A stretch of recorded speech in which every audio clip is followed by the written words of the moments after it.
Good morning, and welcome to the Unitarian Universalist Church of Palo Alto, where we come to transform ourselves and each other and the world.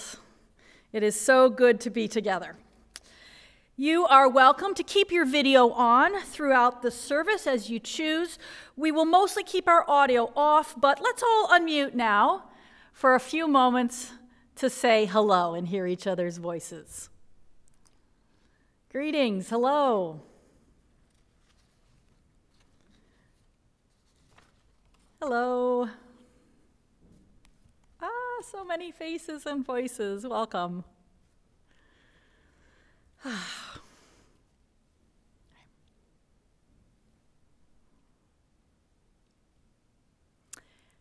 You can see the order of service by following the link in the chat. Few important things. Please stay after the service if you possibly can for a presentation about our potential for raising big funds for our big dreams with our capital campaign consultant who's helping us get that ball rolling. And please also note the link, that presentation will be to stay here at this link. Just stay where you are. But there is a second link for returning later this afternoon for the memorial service for Dick Slocum. There's lots of other stuff going on, and I want to call your attention to two important things that will be happening before we meet here again. The memorial service for Gisela Zabrowski is next Saturday morning, and then online only the annual auction is happening Saturday evening. We are fortunate to have a leader of our Justice Partner right here with us right now. May I introduce Lauren Baines.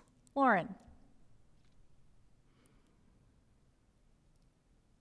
Do we have her? Can we spotlight Lauren? She should be in the, there she is.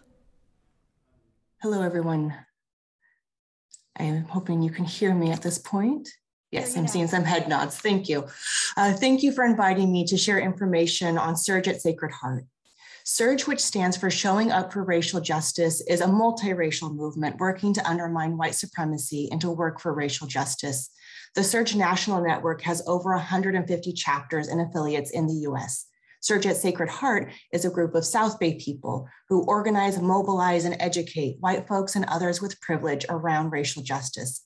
And we work directly with people of color-led accountability partners to show up in the ways they request of us through campaigns and direct actions. This might include de-escalation at protests, phone and text banking, public comments at council meetings, and more.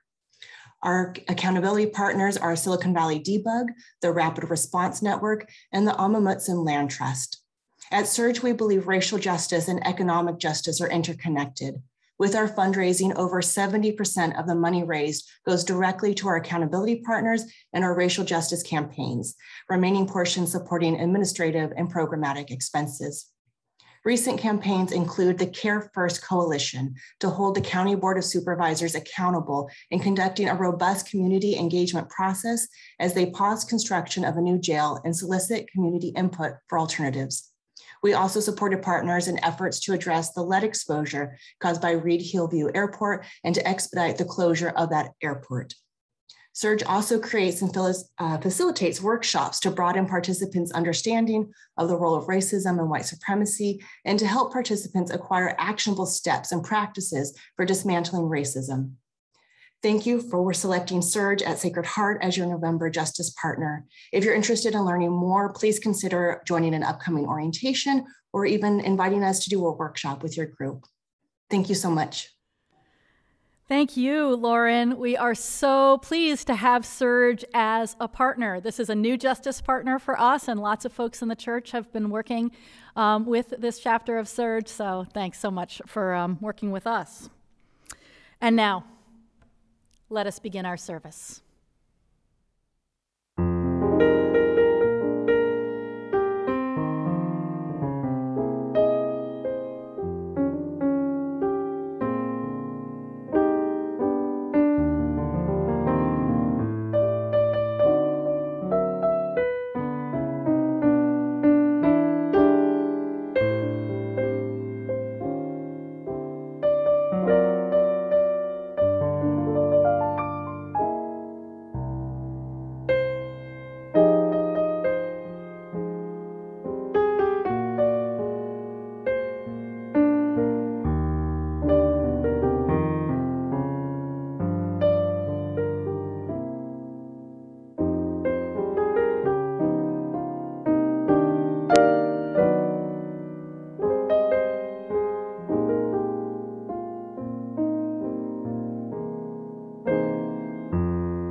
If you have a chalice there with you, please light it, along with the one here in our main hall.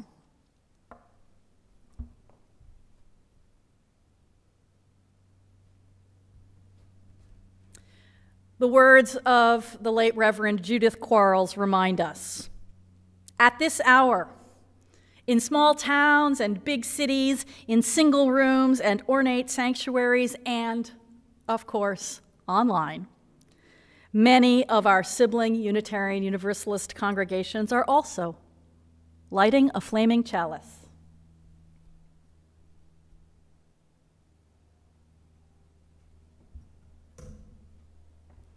As we light our chalice today, let us remember that we are part of a great community of faith. May this dancing flame inspire us to fill our lives with the Unitarian Universalist ideals of love, justice, and truth. With our centering words each week, we draw on the many sources of our living tradition. Today's words are from chapter 66 of the Tao Te Ching by Lao Tzu. This is the translation by Stephen Mitchell, if you're interested in tracking these down. All streams flow to the sea because it is lower than they are. Humility gives it its power. If you want to govern the people, you must place yourself below them. If you want to lead the people, you must learn how to follow them. As we follow the sound of the bell into silence, let us become centered and fully present in this place and time we've set aside for being together.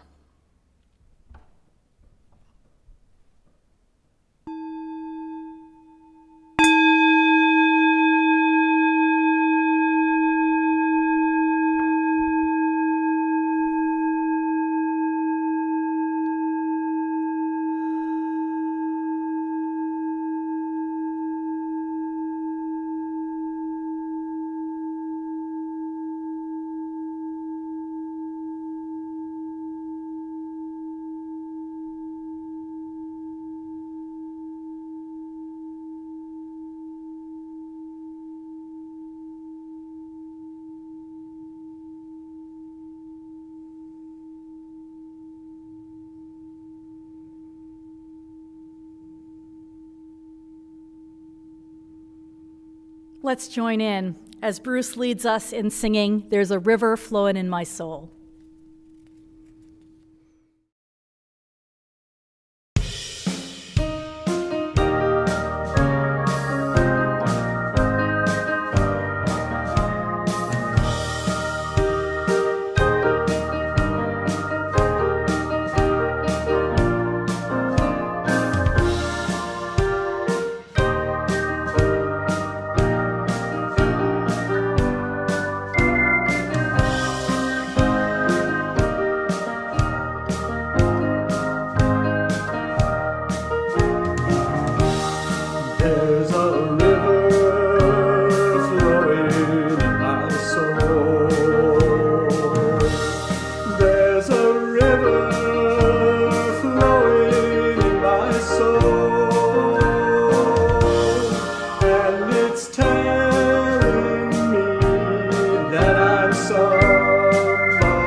We now turn our thoughts to the important events of our lives which we wish this community to share. If you have a joy or a sorrow you would like me to speak this morning, please send your joys and sorrows to joyconcern@uucpa.org or post them in the chat box provided by Zoom, and they will be shared aloud. I will begin by lighting this candle for the life of June Bridges.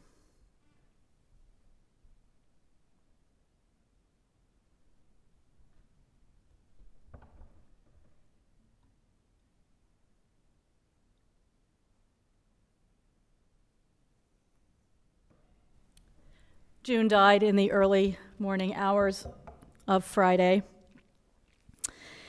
And Cecil, I'm so glad you're here.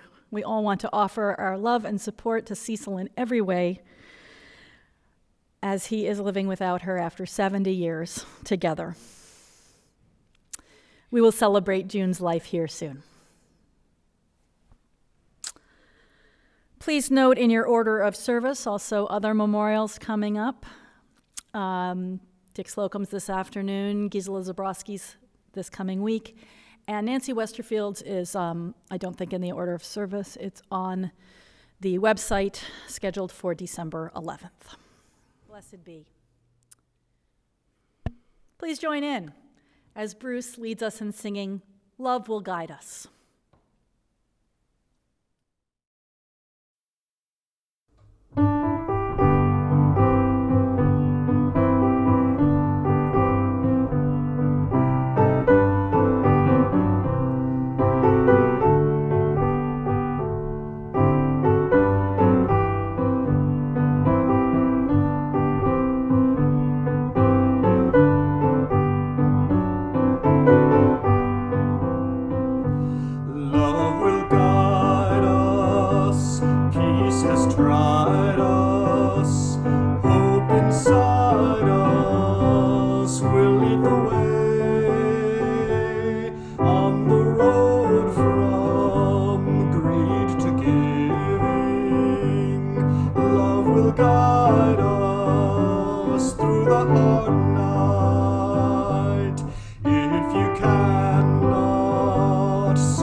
Our reading today comes from the Unitarian Universalist minister, the Reverend Marta Valentin. It is called Waiting, and comes from a volume, a meditation manual published full of Unitarian Universalist writings called Voices from the Margins. Step into the center. Come in from the margins. I will hold you here. Don't look back or around. Feel my arms. The water is rising. I will hold you as you tremble. I will warm you. Don't look out or away. Life is in here, between you and me. In this tiny space where I end and you begin, hope lives. In this precious, tiny space, no words need be whispered to tell us we are one. You and I We make the circle if we choose to. Come. Step in. I am waiting for you.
The word from my title today, followership, it's a little trendy in leadership writing circles at the moment. And for that reason, I'd kind of avoided paying much attention to it. That and the reason that, for leaders, it seems a little self-serving. Followership, why it's so important to be good followers. Of course, leaders are going to think that, right? They want good followers. But things have shifted for me. A deeper understanding of followership, thanks in part to the Beloved Conversations virtual program in which I and several other people here at UUCPA are participating right now. And I want to tell a story about what can happen when those tapped as leaders learn to follow. My story, in large part, and the story of some others as well. See, I've had it firmly in my mind for a long time that the people of a congregation are the heart of its leadership. I wrote my Master's of Divinity thesis on the theology and practice of lay leadership. I chose a church that wanted a collaborative style of leadership, which, face it, is 99% of UU churches. We're not big on following. We're kind of, the famous herd of cats that resist coming along all together. And I chose a church as well where the lay leadership was really talented and active and knew how much they had to offer, which is also common in UU congregations, although I like to think that we're out in front, so to speak, on that. And it's actually interesting that UU congregations are so often made up of a lot of people who see themselves as leaders. Our congregation's pews or chairs tend to be filled with people like me, people who were taught that their voices matter, that they are smart and savvy and worth listening to. People who don't need the first hymn that we sang to tell them that they are somebody. They hear it a lot. Lots of us, lots of you, did not have that experience, or it's very mixed. Many of us are more accustomed to the margins. Either way, I hope that hearing a little bit about my journey will help you.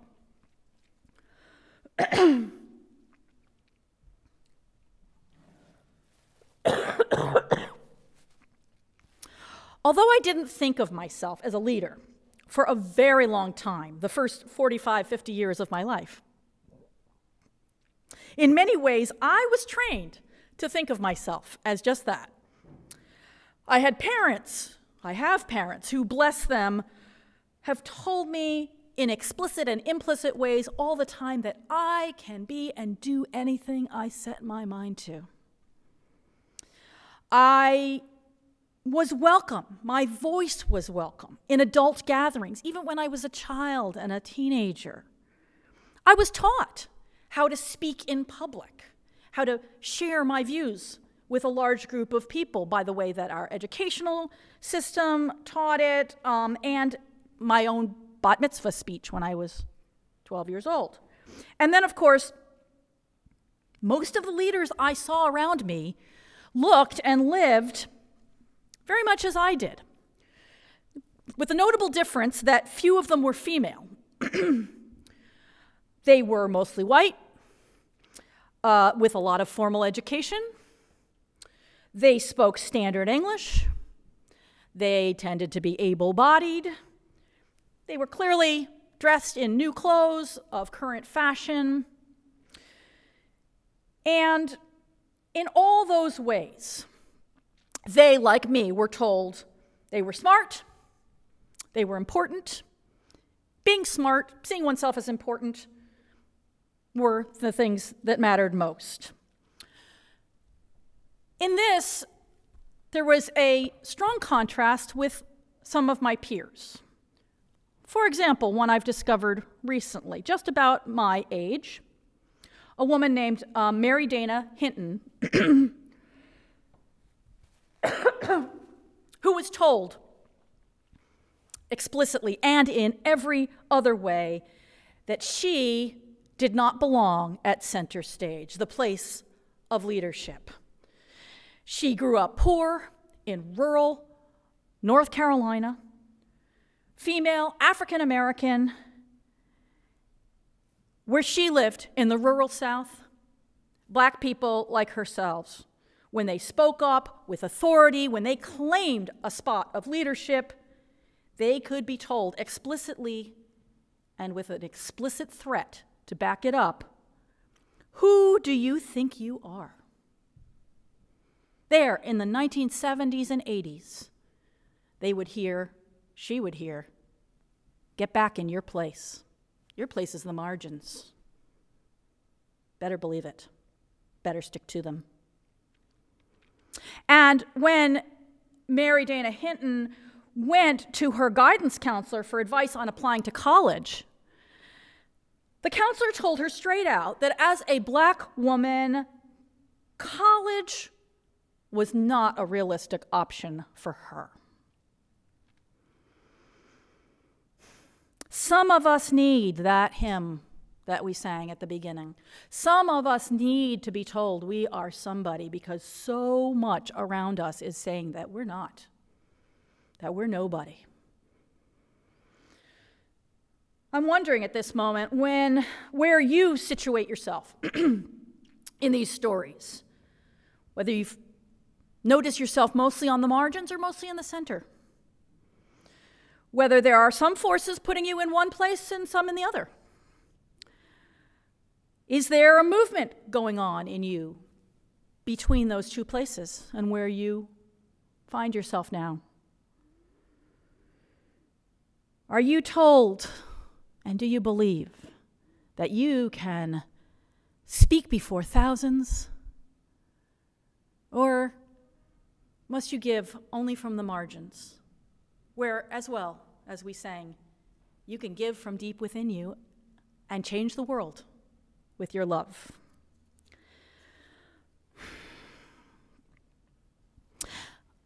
I've had several stages I'd like to share with you on my learning about leadership and followership,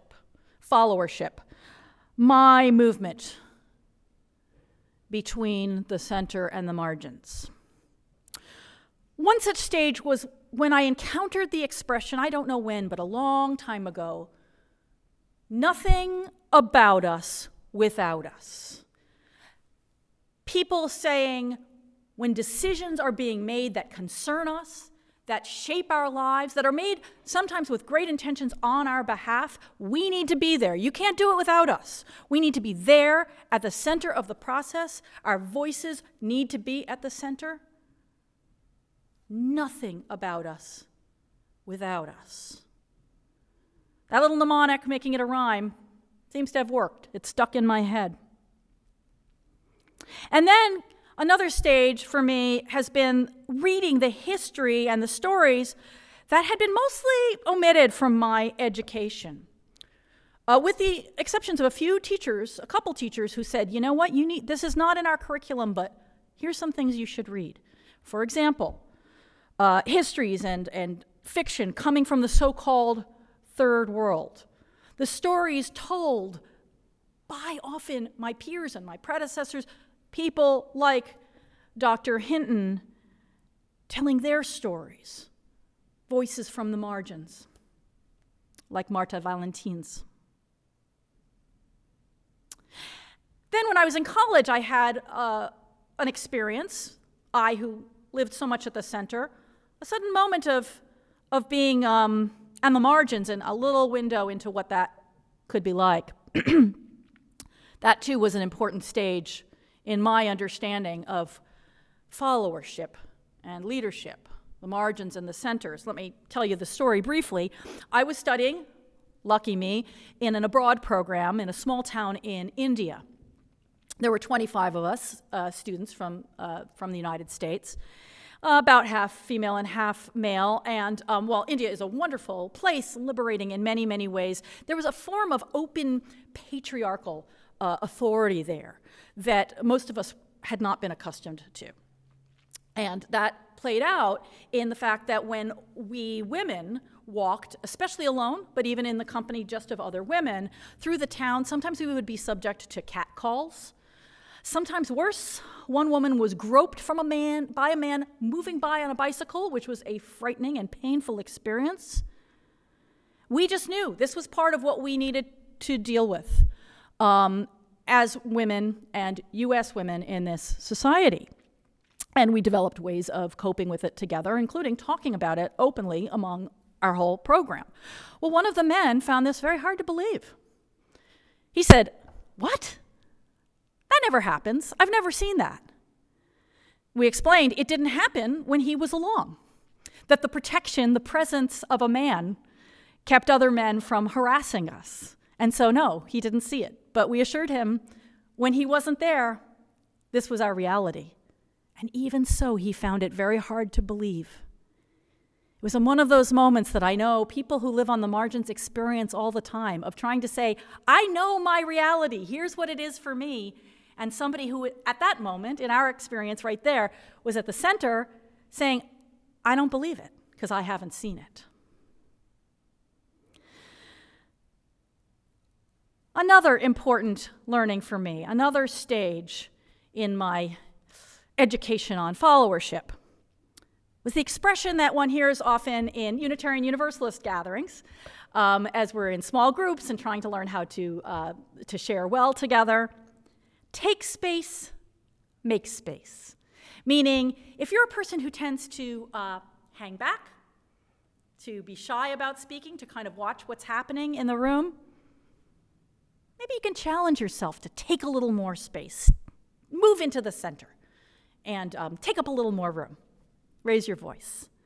While those of us who speak a lot, who take up a lot of space, who are confident speaking in a group, maybe we can make space.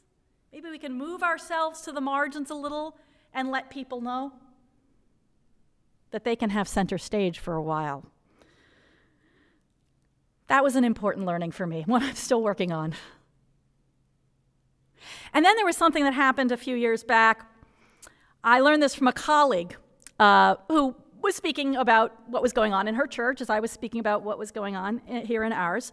We share these thoughts and what's going on, and she said that what was happening in her church was the Welcoming Congregation Committee was trying to expand their work, much like ours is doing. The Welcoming Congregation program is one by which Unitarian Universalist congregations proactively and consciously welcome LGBTQIA folks. And so that means some changes for policy, and the group in her congregation asked to meet with the board. She was frustrated because the board chair said, "Why should we have them to our board meeting?" But what has really stuck in my mind all these years, and as much as those little rhyming mnemonics about taking space and making space and nothing about us without us, what stuck in my mind was what she reported that she said to him. She said, "Because they asked you to." Because they asked you to. They said, "Please welcome us at the board meeting. We have something to say to you from the margins." And that's why you do it, you who are at the center, who are in leadership in this organization. Because they asked you to. For me, now at this moment, that is often how I know what I'm called to do as a leader and a follower. I do something because someone asked me to, someone on the margins, someone with that better view of what concerns them and those for whom they advocate. That's all I need to know. I don't need to agree with what they propose.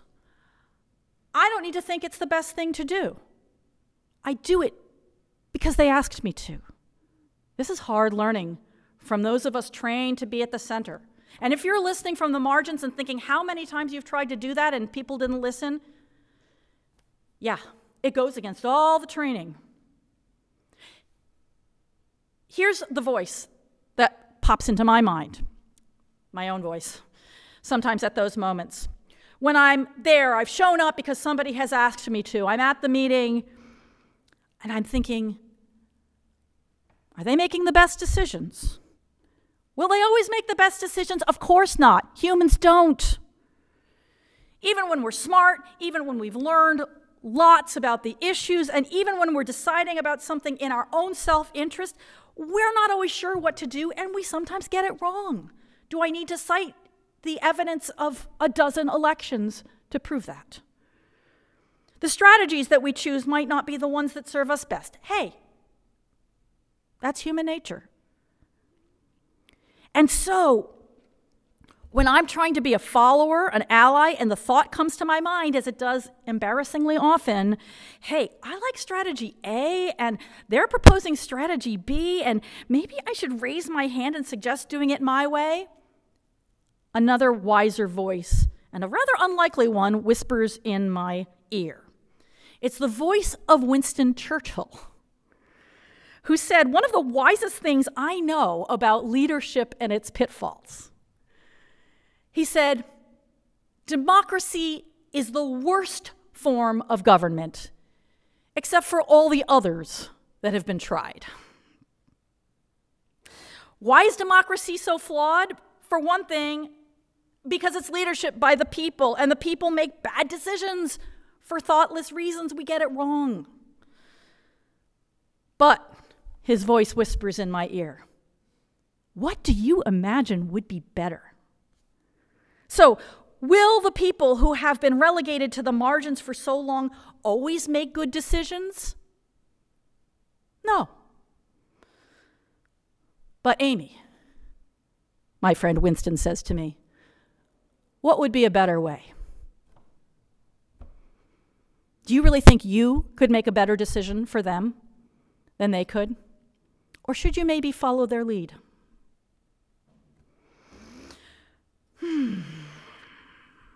We are in the middle. I hope we are at the beginning of a huge cultural shift. This is true of our denomination. It's true, I hope, of our country. A huge cultural shift of a movement between the margins and the center, between who has been following and who has been leading. Native Americans are leading the way on protecting water and turning us away from fossil fuels, and non-Native people are following, including, right here at UUCPA, our own Geraldine Moran. I shared this with her permission. She wasn't too embarrassed. She was asked. The call went out from Indigenous folks in Minnesota who were fighting against Line 3, against expansion of fossil fuel use. The call went out, come and be with us. This is how you can help. We need you to show up. We need your presence. And Jerry was one who showed up. And to allow oneself to be led in that way. Jerry, for those who don't know her, is white. As far as I know, she is not Native. She was saying, this is what they need. I'm going to follow their leadership. And by doing so, she became a leader among all of us in this congregation. People of color-led organizations like Reclaim Our Vote and like Fair Fight, created by Stacey Abrams, who was one of our guest speakers via the UUA several weeks ago. Organizations like this are saying, this is what we think will work to overcome racism, to overcome voter suppression aimed especially at people like us. And this is how we need your help. All of you, especially white people. And white people are following, writing postcards, saying, tell us how we can help and we will do it. Even when they might have other thoughts about other strategies, they're saying, I'm going to follow an organization that is led by people of color as they address a problem that has beset them for generations. Maybe they know better than I do what's helping, what can help, and I'm going to do it. A huge shift, and not an easy one. Big cultural shifts never are easy for the people who've been on the margins of these changes or these people who've been in the center. And people like Mary Dana Hinton are presidents of colleges, bringing the perspective from the margins to positions of leadership. Women are leading. LGBTQIA people are leading without hiding their identities. And just as importantly, many of us who have been trained to be at the center, to think of ourselves as the ones who should be speaking to the press, who should be writing and appearing on television, not the ones just supporting, just in a supporting role. Many of us are learning what a big difference we can make by following, by listening instead of speaking, by asking, how can I help you, and doing it. By leaving center stage and doing what is most needed. And I just learned a beautiful example from Arizona via Beloved Conversations. Beloved Conversations Virtual is this program offered by Meadville Lombard, a Unitarian Universalist seminary in Chicago, and backed by the UUA. And as I said, many of us here are involved in it right now. Just last week, they shared a story from Arizona of a Latinx-led organization. Many of the people in this organization, leading this organization, are on the margins in so many ways. They're undocumented, they're poor, they speak English as a second language, they're brown, they're Native American. And they said to their white allies, including a UU organization there in Arizona, an organization like our own UU Justice Ministry of California, they said, we need you, UUs, to show up, and we need you to do childcare. That was a real challenge for Unitarian Universalists, people who are oftentimes not undocumented, poor, speaking English as their second language, brown, Native American, and who think of themselves as the ones who could be out leading the protests, speaking to the press. And this organization said, what we most need is, while we speak to the press and lead the protests, somebody to take care of our children whom we can trust, so we know that they are safe and secure and taken care of, so we can show up. And this made me so proud. The Unitarian Universalists in Arizona, they did it. They showed up and they helped in the way that they were told by the people formerly on the margins, this is what would be most helpful. Which really gets us back to the whole purpose of leadership. I mean, what is it all about? What does it even mean, leadership? Isn't it about getting desirable things done? Isn't it about accomplishing one's aims? That's what it's for. Everything else is just the way that we get there. Whether you do provide child care, or write a postcard, or speak to the press, or be one of 10,000 bodies marching in the street, whatever it is, the whole purpose is to accomplish our aims. So if the best way to help bring about one's aims is to follow, then good followership is good leadership. Or turning it around, at that moment, what a good leader does is follow. So wherever you are at this moment, at any given moment, because in some places we can be on the margins and in some in the center. In some ways we feel ourselves to be marginalized, and in some given the limelight, which we may or may not want. Wherever we are, let us know, where is the place for me to be right now? How can I best be a leader?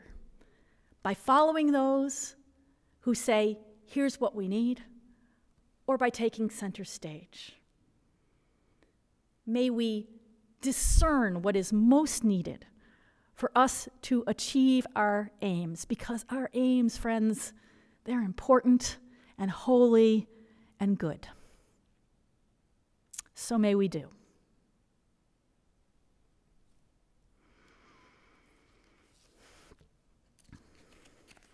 And I swear it's a coincidence that I set this service for the day that we were hearing from our new justice partner, Serge. That as Lauren explained, this is an organization that was formed specifically for white people to respond in support of the needs, the identified needs of people of color in the ways that they say we need help. It's a multiracial organization, but it is especially about showing up for racial justice as asked to by those most affected by racial injustice. So how wonderful to have an opportunity to support this justice partner who is leading us in this good work. The order of service gives a QR code and a link, and also information on using text to give via Give Lively. Greg will post that link for you right there in the chat. Please give as generously as you can to our wonderful justice partner doing this work so well in the world, Serge Sacred Heart.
Thank you.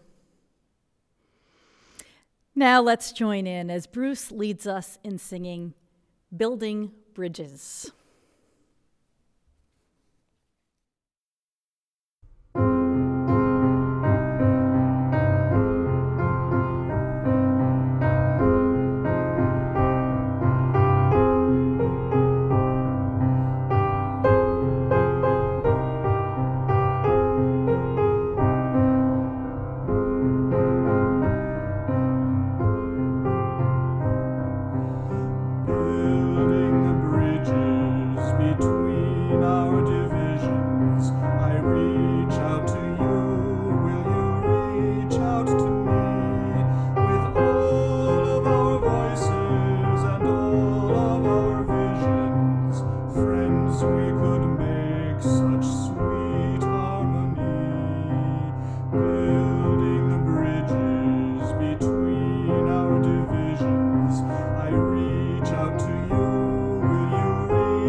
As I get ready to extinguish the chalice, maybe we can reflect for a moment on everything that it takes to make this flame among us.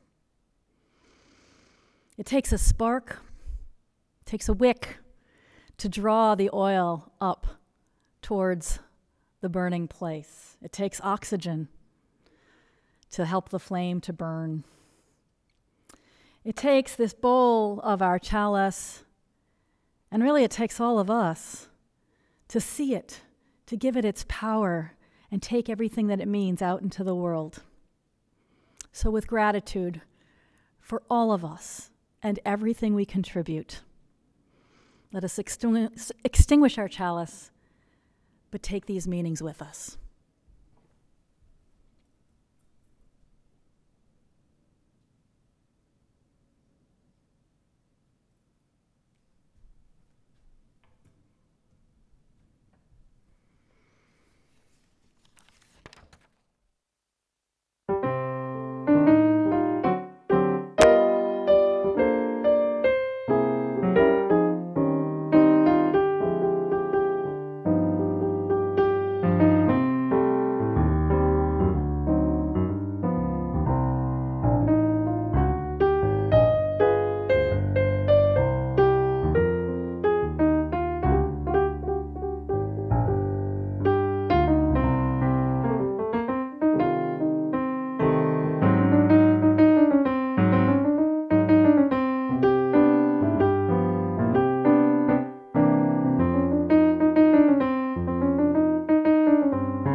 Please stay after the benediction for our virtual coffee time.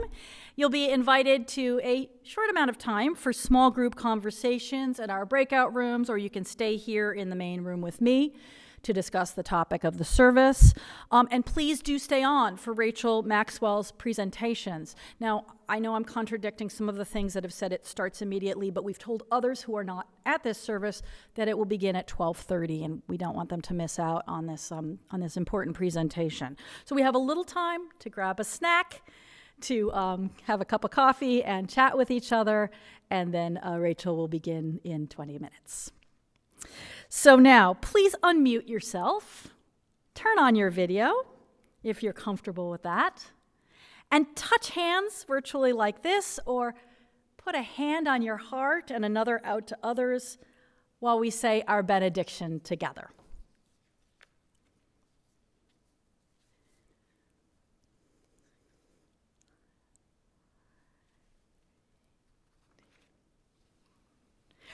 Go out into the world in peace. Be of good courage. Hold fast to what is good. Return no one evil for evil. Strengthen the faint-hearted. Support the weak. Help the suffering. Rejoice in beauty. Speak love with word and deed. Honor all beings. Lovely day.